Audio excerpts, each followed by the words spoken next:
Welcome to The Explainer. So how do you find hope when your entire world has been shattered?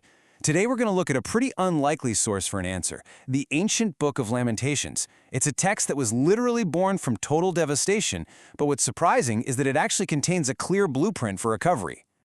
I want you to picture this, a community that is absolutely crushed. They're living under a hostile military occupation. Their rights are just trampled on every single day, and the future looks completely hopeless. The text makes it so clear. This isn't just some old memory of a disaster. No, this is their agonizing, right now present.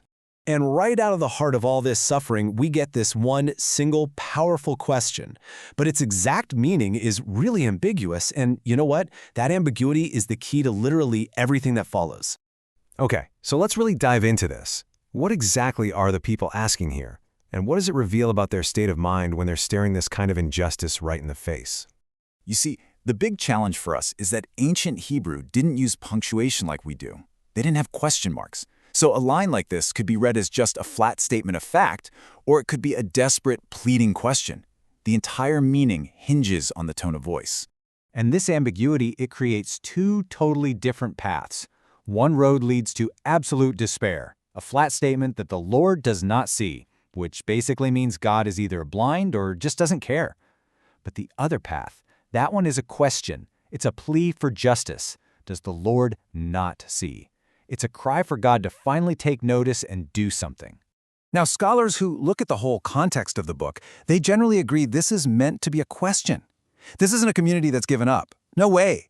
This is a community demanding to be seen, holding on to the belief that the Most High is supposed to be a champion of justice who can and should step in. So how does just asking this question change anything? Well, this is where the text does something really brilliant. It completely reframes their suffering. It's not the end of the story, not by a long shot.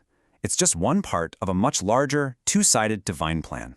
The author here is tapping into these older prophetic traditions, especially from prophets like Isaiah. These traditions talked about a kind of two-sided divine policy. First, judgment has to come, but that's always followed by the promise of restoration. So the logic kind of goes like this. The people were warned, but they didn't listen. Now they're living through the bad part, the disaster. But, and this is so crucial, the prophets always taught that this is not the final word. The good, salvation and restoration, is still on the table. This reframes their suffering as a painful but necessary first step, not the end of their story. And that framework is what gives the people a real, legitimate grievance. They can accept that the initial disaster was a punishment for their sins, but they can also argue that the ongoing cruelty of this occupying army is just excessive. The punishment has become unjust, and that is something they can appeal to God about. Okay, so if you have a legitimate grievance against the successive punishment, how are you supposed to express it? Well, the text makes a really crucial distinction here. Turns out there's a right way and a wrong way to complain. An illegitimate complaint is basically a complete rejection of God's whole explanation, a total denial of any responsibility. It's a bitter no that just leads to more anger. A legitimate complaint, though, that's a cry for help based on genuine need, and that is something God hears and responds to. And get this, when the author asks this question, the original Hebrew uses this very specific, really negative word for complain. It's the kind of word you'd use for that illegitimate complaint, the one that rejects God's will entirely. The message is pretty clear. That path of bitter rejection, it's a dead end. And this distinction is the key to the book's central argument. The way forward isn't to just passively wait around to be rescued. No, it's to get involved in active, intentional change. What's so powerful here is that the text doesn't just diagnose the problem and leave it at that.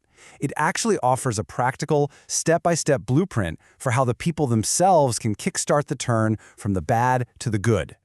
So here's the path it lays out.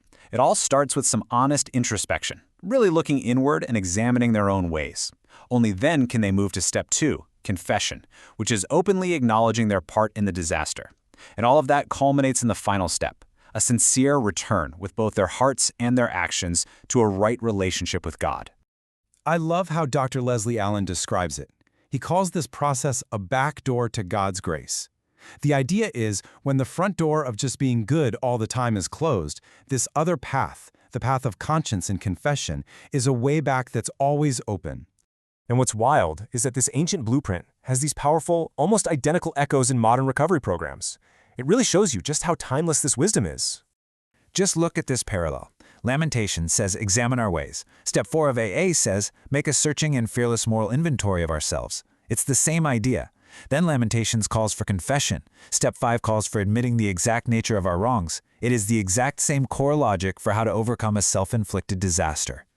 So when you step back, this ancient text, written in a moment of just utter crisis and despair, ultimately offers a blueprint for hope that is firmly grounded in our own actions. And that's really the key takeaway here. The turn from bad to good doesn't just start when God decides to flip a switch. It begins when the people themselves decide to act, when they choose self-examination and repentance, and in doing so, open that back door to grace. And this leaves us with a pretty provocative question for our own lives, doesn't it?